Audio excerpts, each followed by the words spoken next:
Welcome to the Bridge of Truth, Cosmic Consciousness, the Astrology for the Golden Age. This is our topic for the evening, and my special guest is Stephanie Azaria. She's special for two reasons. First of all, she's a leader and well-respected in the field of astrology, and she's also my good friend, and she was the guest on my very first show along with Anthony Citro. This, believe it or not, was 4 years ago. And I think it's fitting that she follows the show that I did with Anthony and Terry Merlis last week. They were discussing the divine feminine, and I was talking about it with Stephanie, and Stephanie said, well, geez, I could talk about that from the perspective of astrology. And to me, that sounded like an amazing conversation. And Stephanie did a show with me also in 2012. And in each case, we've sort of been on the cutting edge of what's actually been happening in the field. And in 2010, we were 2 years ahead of the big discussion about the 2012 Mayan calendar. And then in 2012, we sort of talked about what was going to happen after that. And now, and she was also introducing a new form of astrology, which she called cosmic consciousness. And that's since evolved. And she's, I know, got so much more to share with us about it tonight. So, Stephanie, thank you so much for coming. Welcome. Cosmic consciousness. Yeah. And astrology for the golden age. Now, what exactly do you mean by golden age? Usually when somebody talks about the golden age, they're talking about the past. Oh, well, anybody who is on the spiritual path is aware that all the ascended masters and all the great spiritual beings that have walked the planet in the past have foretold of a great age to come that would be sort of like a 1,000 years of peace that would come after all of this tremendous upheaval, which is happening right now. So we are on the threshold of what the masters call the golden age. And this system, cosmic consciousness, has been given to us by the masters, and they call it the astrology for the golden age. When I saw that, maybe 8 or 10 years ago, it piqued my interest. I've been an astrologer since I was a very, very little girl, since I was 9 years old. And the idea of astrology shifting into something much more conscious appealed to me. And so I got into it. It was originally a book written by Elizabeth Clare Prophet, who was a great spiritual teacher and who was a very prolific writer with her partner, Mark Prophet. And they wrote many, many books. And Elizabeth Clare Prophet claimed to have received this system directly from Mother Mary when she was 9 years old. When Elizabeth Clare Prophet was 9 years old, which immediately it made me perk up and go, wait a minute, there's something here. And I read the book, which honestly was a little like Shakespeare. It was very difficult to understand, but I grasped the bones of the system that was given to her. She wasn't really an astrologer, so she didn't really take it to that level. But she was told this is the astrology for the new age, for the golden age. And I got it, I grasped it, and I started to work with it. And it was a lot of work to do. It's not, it's a system that is still evolving. It's evolving with our consciousness. I believe I was exposed to it at the perfect moment to take it and begin to expand it, because it happened at the same time that our collective consciousness was expanding in quantum leaps and bounds. So the system is sort of growing into itself, and it's quite a beautiful, beautiful system. Anyone who knows anything about astrology will know immediately that it corrects all the little parts of astrology that never quite made any sense. A lot of people can't find it in them to believe in astrology because it's a little wonky. The old system is a little strange. And there were things about it, even though I adore astrology. To me, it's a language of symbols, and I'm very, very fluent in that language, and I've always have been. The minute I saw the symbols, I understood them. So I've become extremely fluent in this language, and yet there were parts of it that just were like, nothing, But I feel like now, because I personally have been on the spiritual path for many years, 35, 38 years, so I've been really focused on the spiritual path in my life, and I begin to understand through this new system exactly what is meant by astrology at all. First of all, the Bible really is the story of the solar system. It's not a story of mythologies and things, although you could say astrology is completely focused on mythology as well. But mythology turns out to be closer to the truth in the new consciousness than almost anything we know about in this world. So the divine feminine, which you brought up, is something that when we were born was really just a concept. We didn't really have access to real feminine energy when we were young. The divine, in my opinion, the divine feminine was returned to this planet in the harmonic convergence of 1987. To me, that was like a limo that delivered the divine feminine back to the planet. She left. When? When did she leave? Yes. Close to 12,000 years ago. Okay, good. Yeah. The reason I mention that is because that's part of what the conversation we had 2 weeks ago, the last show with on the meditation. Yeah, I mean, 12,000 years ago, everything fell apart. There was, some will say there was a great cataclysm on the planet. Some will say that's when Atlantis fell. Some will say that's when we fell from consciousness, from the unity consciousness into the separation consciousness, into the fear-based experience of the 3D realm. And when that happened, the patriarchy, the male energy took over, and the feminine energy, conscious as she is, decided, you know what, I'm out of here. Kind of thing. And she went and did her thing until such time as we were able to reintegrate that feminine energy into our being. We're all male and female, like right down the middle, half and half. The whole physicality thing is the expression of what we call the fall, but that has a very negative connotation. The truth is, we're doing this on purpose. We want to be here.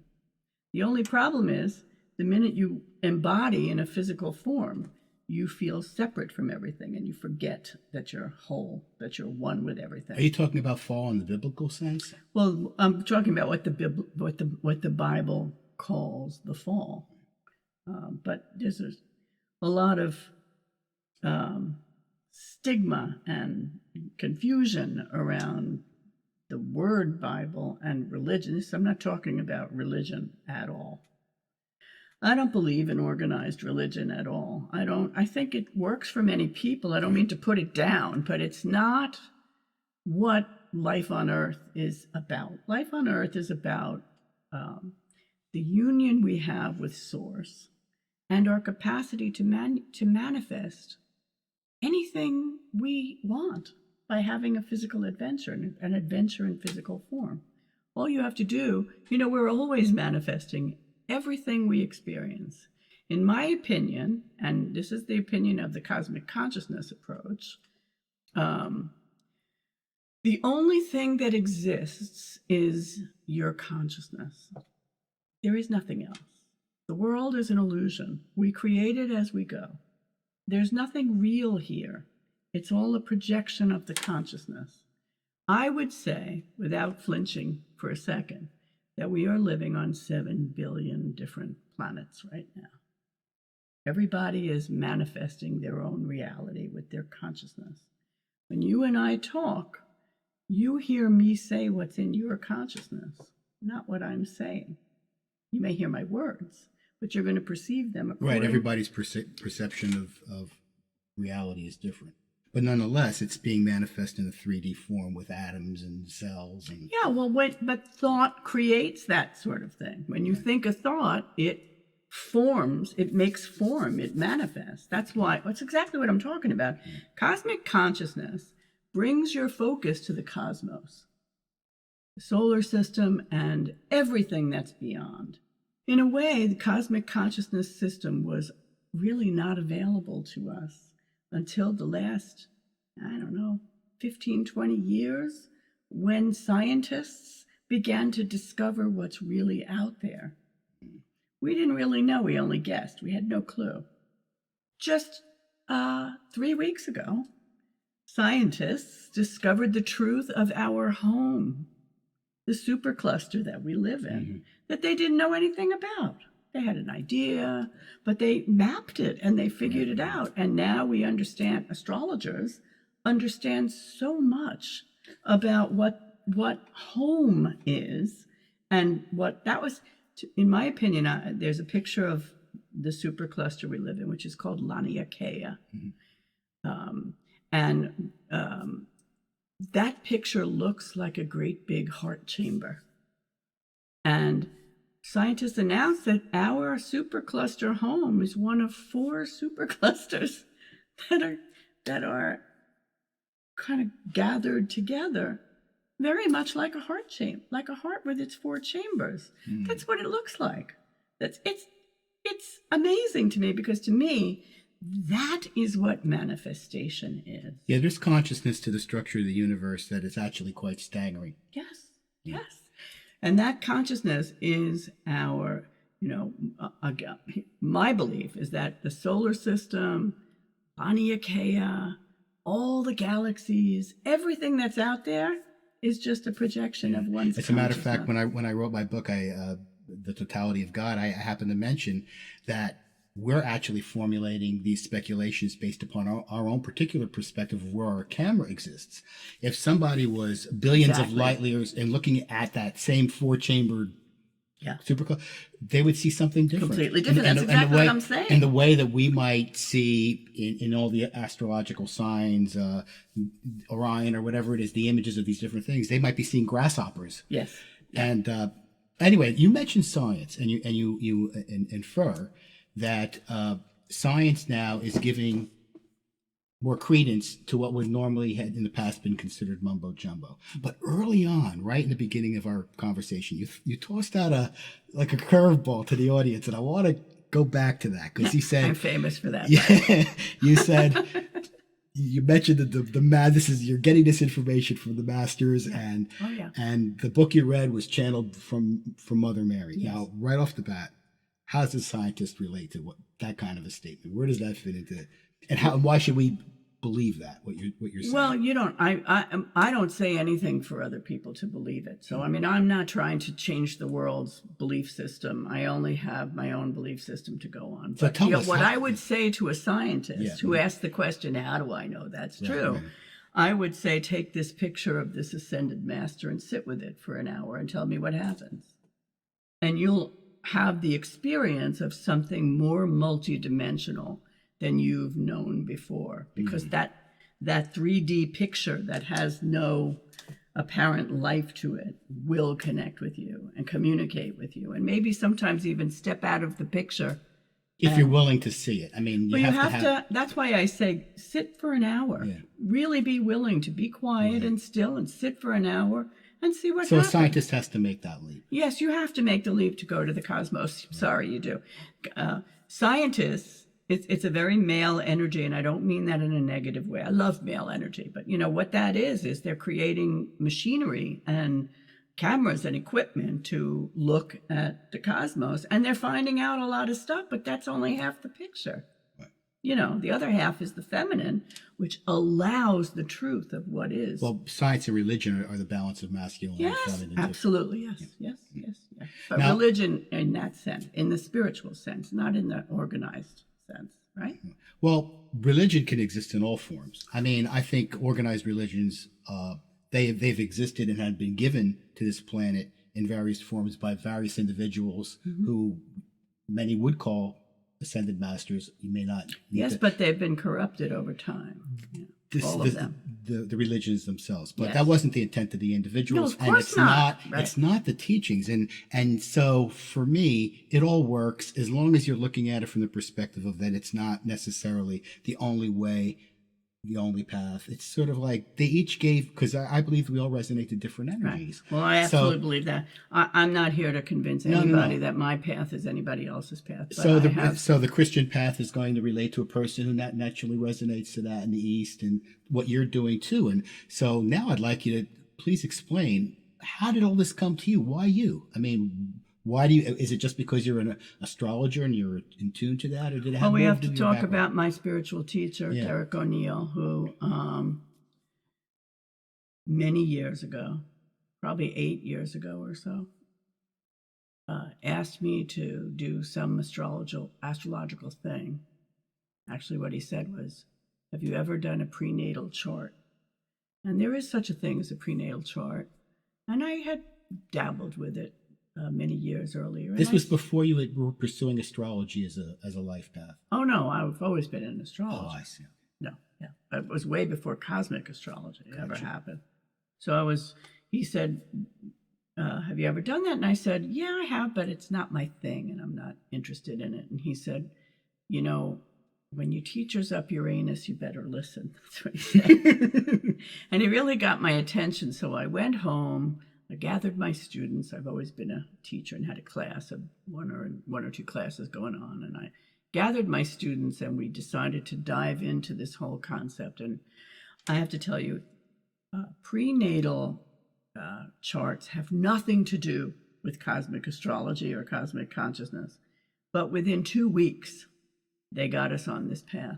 That effort got us on the path to cosmic consciousness, like within 2 weeks, because one of the students brought in a book from Elizabeth Clare Prophet, because there was just something in the book that related to something. The prenatal, the more we looked at what the prenatal process was, the more we were taken to the masters, to Thoth and these great beings. What's a prenatal chart? A prenatal chart is a system of astrology whereby you take the way the moon is in your birth chart, the phase it's in and where it is, and you use one of 4 different formulas depending on the phase of the moon in your birth chart, and it generates a prenatal chart, which is not exactly the moment of conception or anything like that. It's just a spiritual or a astrological rendering of how your soul got to incarnate. Okay, it's a very interesting concept. And one of the precepts of it is that every soul is conceived on the sun. And once a soul is conceived, it chooses the planet it's going to go to. And if you're going to have a physical experience, you go to the earth, and then you take 9 months to be born. Right. You know, cosmic consciousness works very closely with that 9-month cycle, and also 12-year cycles, which are, any astrologer knows a 12-year cycle is very much associated with the planet Jupiter. There's a reason why Jupiter is the largest planet in our solar system. It's supposed to be the most recognizable force. And Jupiter, in the old system, represents consciousness and religion and education and all things cultural. In the new system, Jupiter represents one's capacity to move into one's higher self and triumph over the lower self, the ego. So does the prenatal chart exist in traditional astrology? Yeah, it is a traditional. Okay, because you're talking now really in terms that sound very much like traditional astrology. How is cosmic consciousness different? The difference is that every sign, well, there's a lot of, everything is different. First of all, In regular astrology, a birth chart, which is a map of the planets as they were at your birth, according to the time and place you were born on the planet, there's a rendering of where the planets were in your birth chart. In traditional astrology, that chart represents you at the center and different areas of your life that you go out into and have experiences in, right? In the new system, in cosmic consciousness, there is no outer world. That chart is the depiction of your quantum energy field. So that every single person on this planet contains every single sign within their consciousness, because the chart has all the signs in it, right? So we all have different, what I now call mansions instead of houses.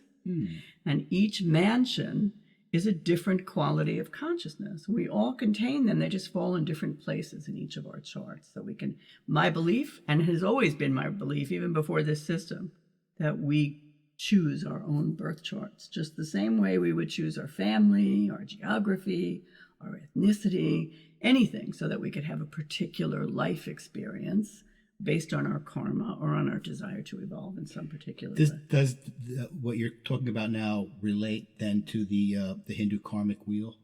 In a way, yes. There's a little bit of, see, this is why when I say I don't believe in organized religion, I don't mean to disorganize religion and say, oh, it's not good. It's just this system contains a little bit of absolutely everything, which says to me that it's all one. It's all oneness, right? So this cosmic consciousness, it lifts you up above all the separations that exist on the planet so that you can see the unity in everything, especially in yourself, because there isn't anything else, just you. That's all there is. So in the new system, each sign, which, used to be called the zodiac, still called the zodiac, but zodiac means ring of animals. You know that? No. It comes from the word zoo. It means ring of animals. And of course, in the classical astrology, every sign is related to a kind of an animal. Aries, for example, is the ram. Taurus is the bull, right? It's a couple of humans. Gemini have the twins, right?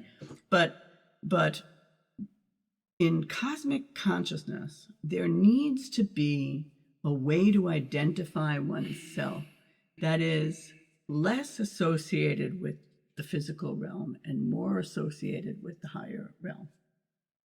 It just is a way of identifying yourself with a focus in a different direction. But to me, the whole cosmos is there as a projection from us collectively. We see the same solar system because we have the same consciousness, right? Each of the planets in the solar system is an archetype that we work with. We all work with the same, everything on the planet works with the same archetypes. So we see the same planets out there, but we see them all differently. We just don't realize we do. Okay. So each sign has now associated with it a new symbol that one can aspire to. And each planet, as our consciousness expands, the archetype that planet represents is becoming much more, let's say, conscious or expansive or multidimensional. So when somebody gets a chart, a traditional alt chart, or they look in their book for what's happening for Leo today, for instance, does that still apply? And what you're talking about then is another level above that, or has even the traditional interpretation of, like, let's say, what you would consider as going on for your sign on that day, does that still? The only way I could think of to answer that question is to say that you can interpret what's going on only according to your consciousness. So the old system is focused in 3D consciousness. 3D means separation and time, the experience of time. Okay, that's what I mean by 3D. It means a lot more than that, but that's what I mean. People in different bodies experiencing past, present, and future. And there's a lot more to it. There's fear-based energy in 3D. There's karmic cycles in 3D. There's all this other stuff in 3D that doesn't exist beyond that, because it's all associated with being in a separate body, right? The new system is based in 5D consciousness. Okay, please explain for our audience. 5D is love-oriented consciousness, which is all energy. It sees energy rather than separate physical bodies. Everything is connected energetically. The idea of unity and oneness is the highest consciousness that one can have. Love is the only option. Fear doesn't exist anymore. And because fear doesn't exist anymore, I mean, that does not to say that you can be in 5D and not be afraid of something. But if you become afraid of something in 5D consciousness, you're back in 3D. Because I see what you're saying. And there's a lot of that because we're still in physical form. The ascended masters will tell you that you, before this time period on the planet, you had to clear 100% of your karma and leave your body to ascend. Right? But we're in the middle of an ascension process here. And this is actually a very special dispensation that was given to humanity, actually argued for by Saint Germain, who is the avatar of the new order, the new age. You know, in the last age, the Pisces age, Jesus was the avatar, the greatest embodiment of God, right? Saint Germain is about to emerge as the new avatar because he is, according to cosmic consciousness, and I didn't make this up, this is part of the original system, Saint Germain is the being that presides over the part of consciousness we call Aquarius. So we are in the Aquarian age, okay? So he's the avatar. So Saint Germain is the one, and we knew this before any of this cosmic consciousness. He's the one who went before what's called the karmic board, which is it's a group of 7 very, very ascended beings, really high beings, who literally determine the collective karma that's going on the planet. He went before that group and said, please give humanity the violet flame, because we're getting close to the Aquarian age where ascension becomes the key. And nobody's ready for that. Nobody's cleared any of their karma. They're still stuck in the karma thing. So the violet flame actually allows us to literally erase our karma. It's a tool of transmutation that if we invoke it and call it in, I know you've all heard about it before. Anthony. Yeah, Anthony is very big on the violet flame. Yeah, we've done a wonderful meditation. It's been very well received on the internet. Please check it. Please check it. Everybody should be working with the violet flame right now because it's both personal and collectively helping us to erase the karmic density that keeps us stuck in 3D, right? So once we clear enough karma, the dispensation that Saint Germain got for us was that we can now clear 51% of our karma, stay in physical form, and experience an ascended consciousness. In order to do that, according to the spiritual path, which I'm rather well versed in, you have to go through crucifixion and resurrection. Yes. To ascend. That is what Jesus showed us. That's why he was here. He was here to show us that process. He literally gave up his body because at that time you had to ascend. But we don't have to do that anymore. We do have to go through crucifixion, which means losing everything. Not only that, if he had done it symbolically in that day and age, nobody would have paid attention to him. Exactly. We wouldn't know about it. We didn't pay attention to him anyway. But still, we wouldn't be, 2/3 of the world's population wouldn't be, he wouldn't have any meaning to them. It's, it truly is a divine plan. And it sometimes takes a lot of, I don't call time anymore. I call it space now. It takes a big space to drive home some messages. They take a long time. Right. And that was the nature of the energy that had to be cleared too. It took that much of a sacrifice. It's pretty heavy when you think about it. Oh my goodness. It's the ultimate. It's the ultimate. But, that's all part of what we're doing now. And many of us have gone through, I've already been through a resurrection. I don't mean that in any exalted way, and I'm not coming from my ego. 2 years ago, I was on my deathbed and I practically died. I did die. I walked through the doors. I chose to walk through the doors. And in that moment that I walked through, I was restored to my body. And I understood for the first time ever in this lifetime that I wanted to be in my body. Mm. And I was resurrected in that moment. I'm not the same person I was back then. Can't explain too much of it except to say that I have been very much on the path and I've been devoted to it. And I understand crucifixion and resurrection to be a part of the spiritual path. Those are initiations we go through to get to the ascended consciousness. Right. And there are many people who are awakening and becoming conscious and ascending somewhat while still in physical form right now. Many people. Right. The system that I'm working with, and I have created a healing modality that allows people to work with the system on a monthly basis with me, I have a bunch of facilitators that I've trained to focus very specifically on what part of your energy field you're moving through and working with fear-based energies to clear them using the Prima Agni, which is Derek O'Neill's symbol, and also the violet flame. Those two transmutation tools, when applied to a conscious fear-based experience, will erase it. Will erase the density, replace it with light, and as you move around the clock, which takes a whole year, you can superimpose the cosmic clock right onto your birth chart. There's a way to figure out where you are on the clock at any given time. You can put yourself there, understand what it is, and you can work with any fear-based energies. For instance, if you're in the Pisces mansion, which you would be every 2 months after your birthday every year, you're going to move through that Pisces hour. Pisces is the place where you achieve personal mastery, just as Jesus did, because he's the avatar of that sign, right? By facing your fears and your doubts and working to transmute those energies, to clear them and find the limitlessness that really is your birthright. That's how we talk about Pisces now.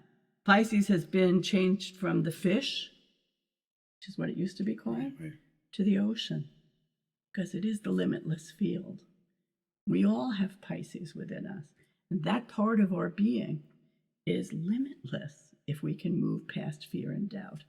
One great way to get from lower consciousness back up to what I call 5D. So now you mentioned the cosmic clock. Mm-hmm. Please explain that a little bit more. The cosmic clock is actually the thing that Mother Mary gave to Elizabeth Clare Prophet. Okay. Here's a picture of it. And it's a clock that has all, if you look at an old classic astrology chart, you'll see that all the signs of the zodiac run around the outside of the clock, counterclockwise. Mm-hmm. We are all, according to the cosmic consciousness system, we are all individual sparks of light that are eternal. And we all live on a spiral, our own spiral. All of life is made out of spiral based on the golden ratio, right? So all of life is made out of spiral, and each one of us lives on one. If we are moving in a fear-based way, we are moving counterclockwise, down toward the physical. If we're moving in a love-based, open-hearted way, we are moving clockwise, back up towards source, okay? Now, in a biggest sense, 12,000 years ago, we fell and we began moving counterclockwise, right? We are now at that very pivotal opposition point of the bigger cycle where we're beginning to turn back toward ascension. I call oppositions bridges now in astrology.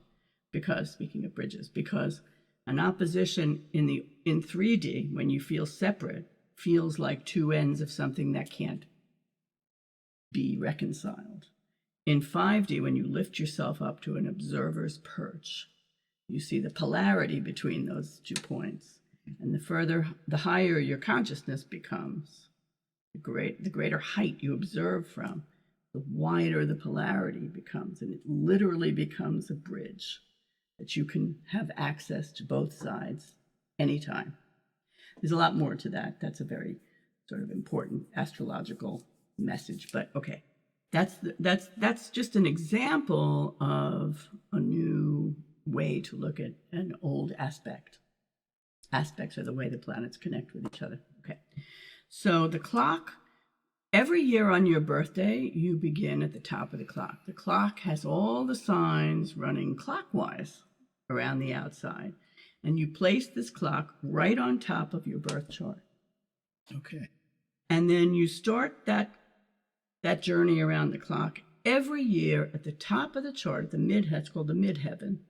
You start your journey at the 12 o'clock point on your birthday every year. And each month, on the date of your birth, you're born on the 15th, for example, every month around the 15th of the month, give or take a day, something happens in your life that sends you into the next part of your consciousness.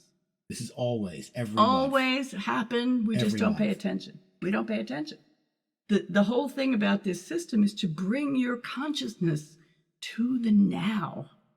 Because that's the only place where you can raise up your consciousness, right? So, my birthday is October 23rd. So I'm about to start the clock again.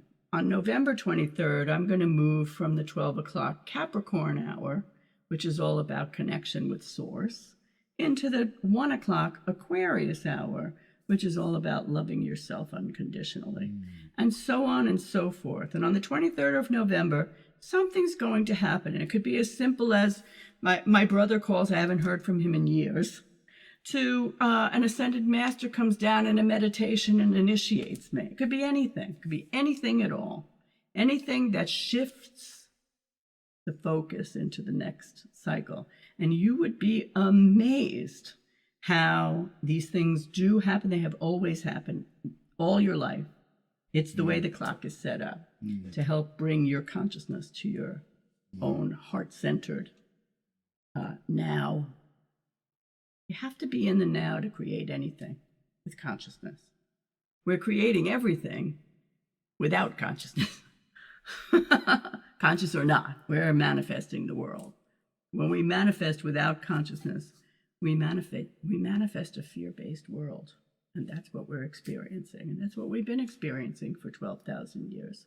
It's time now to consciously bring yourself to the moment, take responsibility for everything that's in your world, and with integrity and discipline and focus, create the world you want to live in, using the right tools,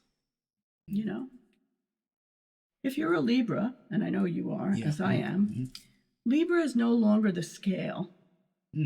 It's the mirrored self. And that's the ultimate lesson of Libra. It's called the highest realization, which is that as a physical being, that relationship that means so much to you is just your own mirror. You're only going to draw to you what you most need to see about yourself in the moment. The only way to find undying, perfect love is to feel that way about yourself. Because otherwise you're not going to get that reflection in the mirror.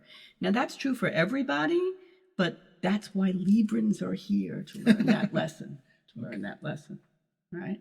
When we choose a sun sign, that gives us the opportunity to learn one of those lessons very, very profoundly over the course of a lifetime. So on your site, would somebody be able to get that information for their particular sun sign?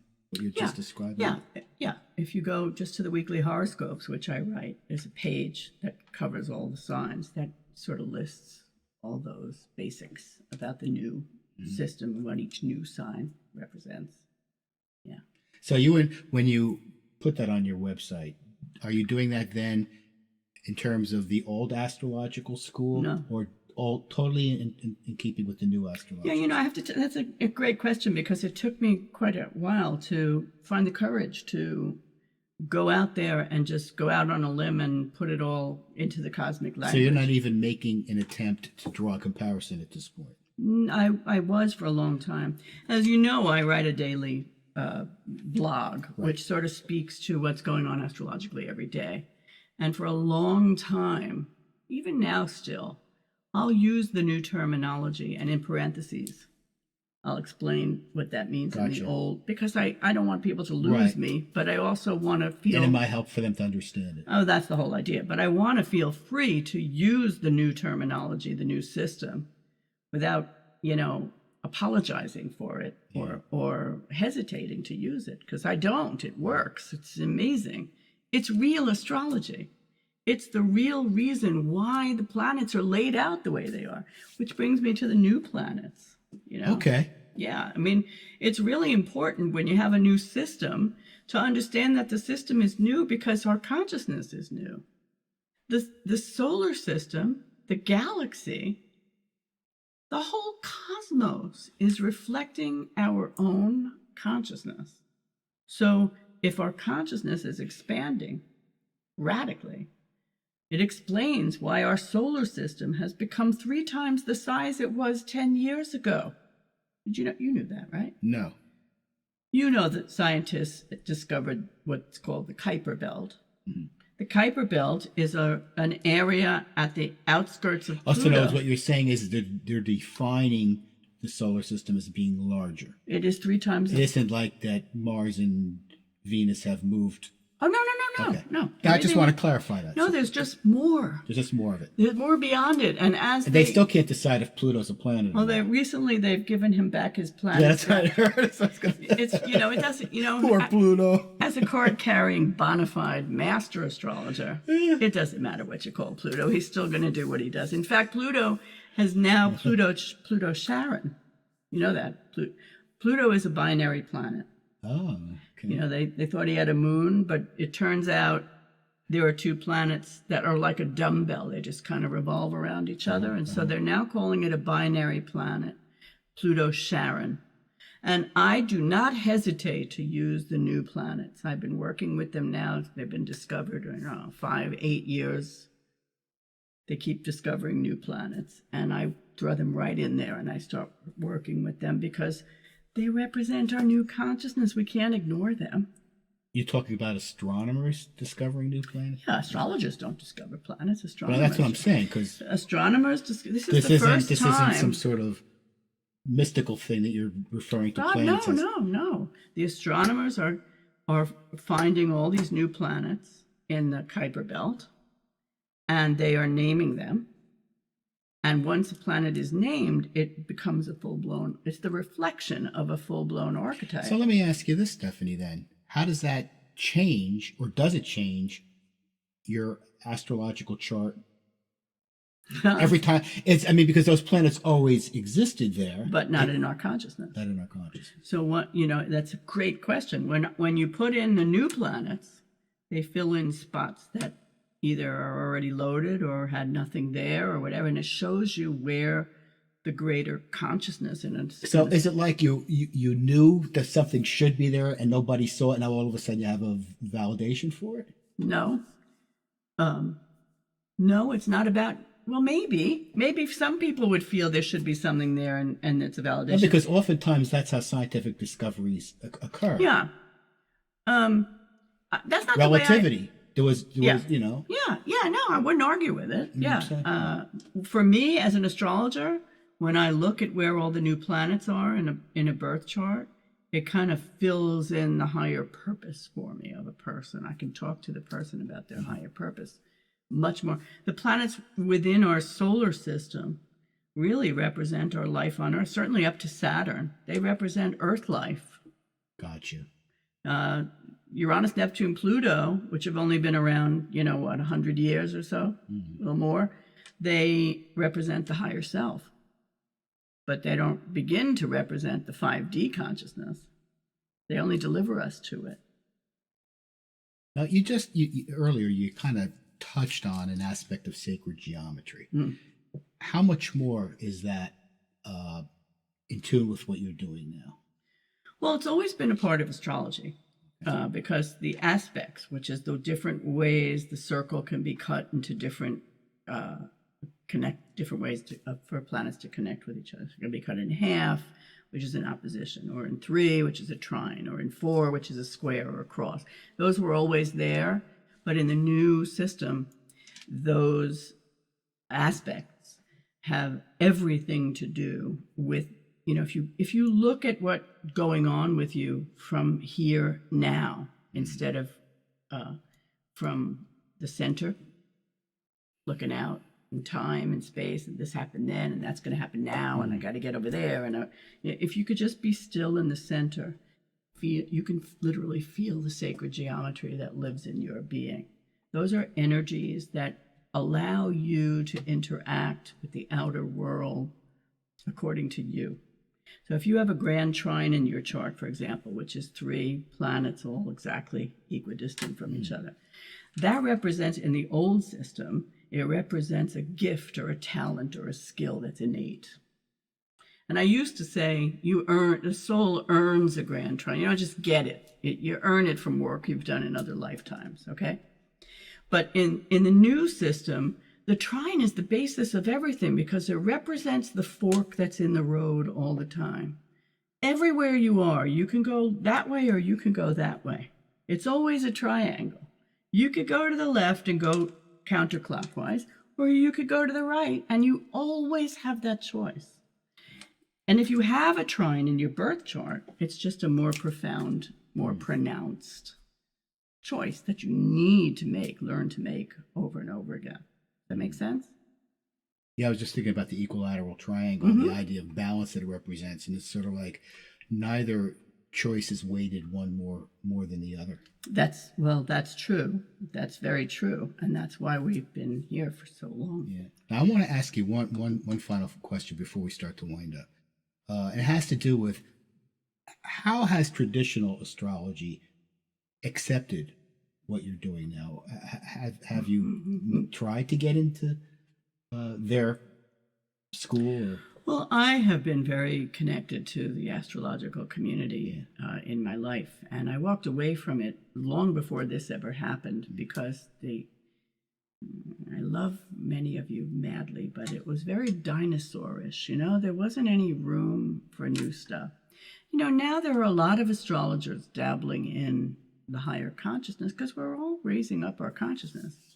I went last year to an astrology convention. Yeah. I haven't been to one in many years, maybe 12 years I've been away. And I really very openly talked about what I'm doing. And some were fascinated. And a couple were like, oh, that's going to just come and go, sure. Kind of thing, which is to be expected. It made me want to get out there and lecture some more. I feel it's very important. Sure. Einstein was laughed at until it took him 15 years, I think, to prove it.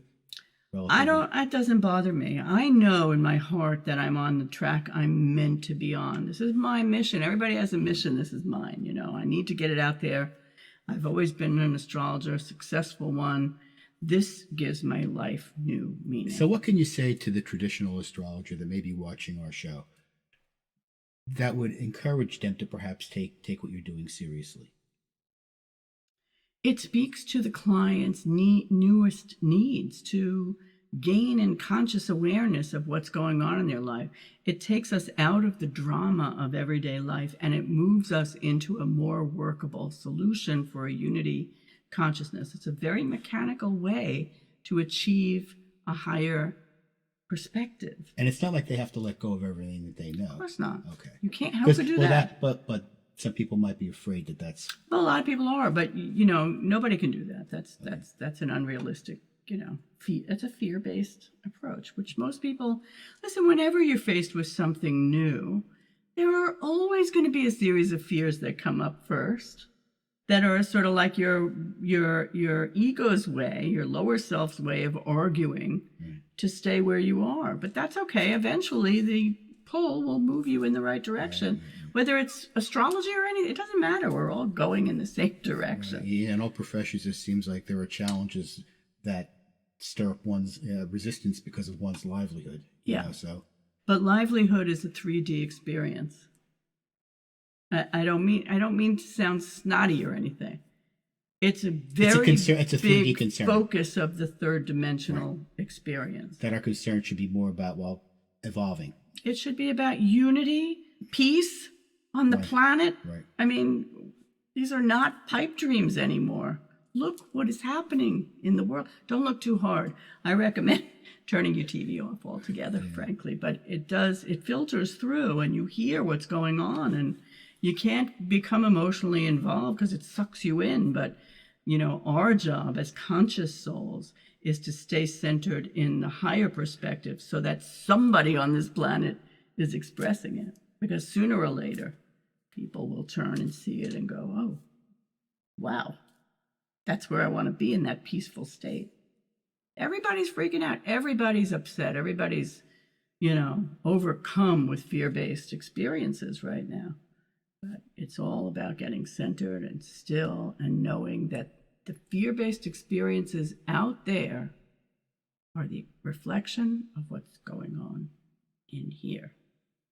You get peaceful inside, the world will get more peaceful, literally. Not just in your head, although everything's in your head. Actually, that's why. No, because we had this discussion too with Anthony and Terry in the last show, and it's sort of like, will ISIS suddenly pack up their guns and go home? It's a question that, Eventually they will. Eventually they will. But if there are too many people, wanting to fight it or resisting it or angry about it or scared of it, it just perpetuates that energy. And if it's not ISIS, it's Ebola. Yeah.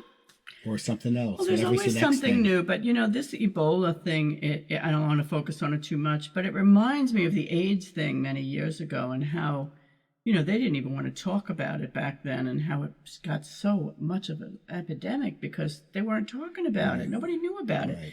This time they're like... They're right on it because they can see the real possibility of... Yeah, well, that didn't seem to bother anybody before.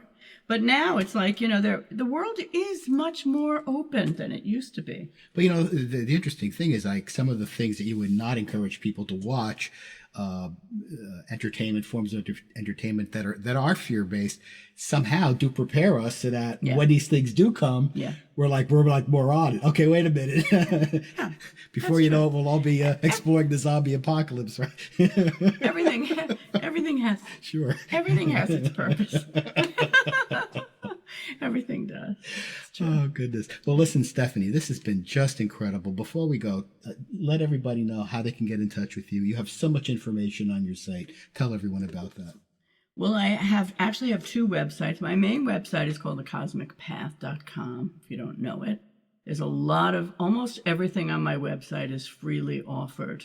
The only thing that I have one membership thing, which is my daily blog. It's not expensive. I have a bunch of members who tune in every day to see what I have to say. But I write weekly horoscopes. I have many people, many conscious people who write really amazing, regular featured articles all the time on my website. And the cosmic consciousness is freely shared on that site. I teach cosmic consciousness at the beginner's level. I'm going to start a new class in the beginning of 2015. Right now I'm working with it takes a good year to work through this process. So I'm working with a group right now, but I'm taking names for my next class. I do retreats twice a year. I'm going on a retreat to Ireland to teach cosmic consciousness, or actually to play with it a little bit. It's like a play shop, not really a class. It's kind of where it was born, so it makes sense for you to go back. That's where it was born, at Creakin. That's right. So it's half that and half meditation retreat, which is a beautiful thing. I take a group now to the Redwood Forest every summer. We have a gorgeous place that we go to. And so all that information is on my website at thecosmicpath.com. You can email me at stephanie@thecosmicpath.com. I also have another website called cosmicquotient.com, which is actually devoted to the cosmic path of initiations process. All my facilitators are featured on there, the ones I've trained to do this work, and it explains that whole system. Is that what CPI is? Yes, that's CPI, yes, yeah. You can also find some information about that on my website. Absolutely. On Cosmic Path, yeah. So those are the main ways to reach me. I would give out my phone number, but to be very honest, I don't answer the phone. I wouldn't expect that anyway. I'm on the phone all day. Wouldn't advise it. No, I'm on the phone all day doing readings. I'm always available for personal readings. So, you can email me and set up a session anytime. That would be the best. Well, I got to tell you, it's been wonderful. It's been 2 years since we did the last. We definitely have to do this again. Yeah.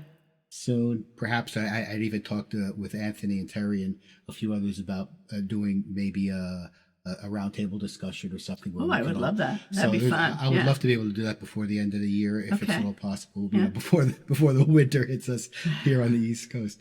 So thank you again, Stephanie. Thank you, Al. It's so good to talk to you again. And to all my viewers, may all your journeys be truthful till the next time we meet on the Bridge of Truth.